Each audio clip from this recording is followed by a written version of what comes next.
Lagos, as the center of spontaneous development of private schools in Nigeria, was pioneered by the Christian missionaries when Nigerian youths were taught how to write and read the Bible, leading to the opening of primary schools before it was taken over by the government.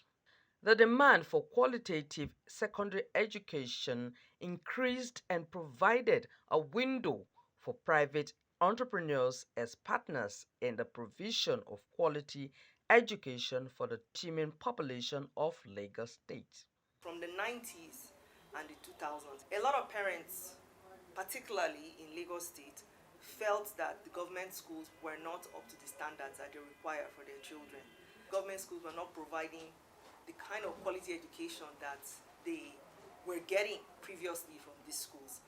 And so instead of continuing to be with these governmental schools, people started setting up their own schools because they really felt they wanted their children to have quality education, particularly in reference to what they saw being administered and delivered in other places in the world.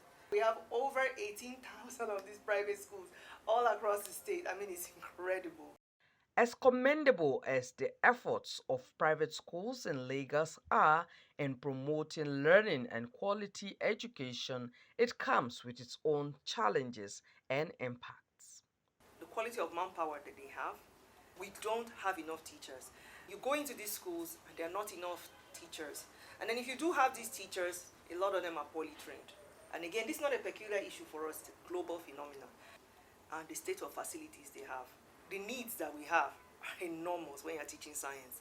And the students, they really need to be able to imbibe all of these concepts. These schools, they don't have enough money to buy this equipment and the supplies that go with the students being able to carry out these activities. Because the government on private schools, I feel like they're extremely hard on private schools, and we're the ones really educating the children.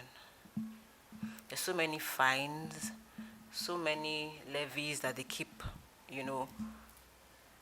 consistently giving us. Definitely we need to pay tax and all those things, but there are so many things that it feels like they're frustrating. Lots of private schools are frustrated because of all these levies that are consistently being put upon us.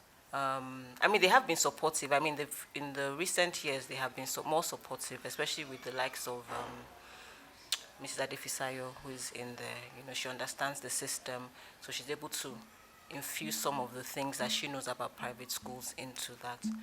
Lots of us do scholarships. Our children do well. They go abroad and they stay locally.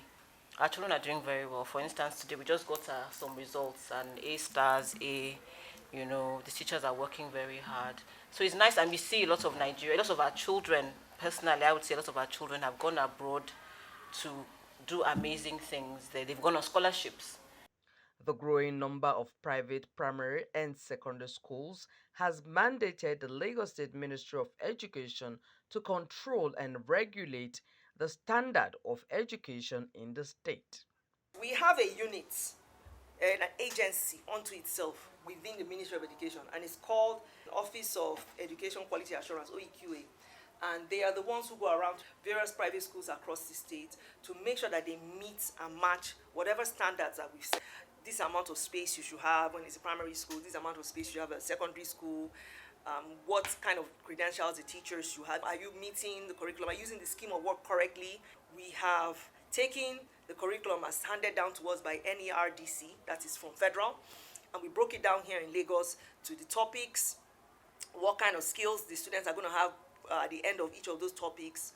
We've also broken it down to what are the core competencies that the teachers should make sure they exhibit to the students. And we've also given them examples of activities that will be tied to those topics. When you come to regulating the private schools and of course other public schools, I think Lagos State is the best because they will definitely come no matter where you are.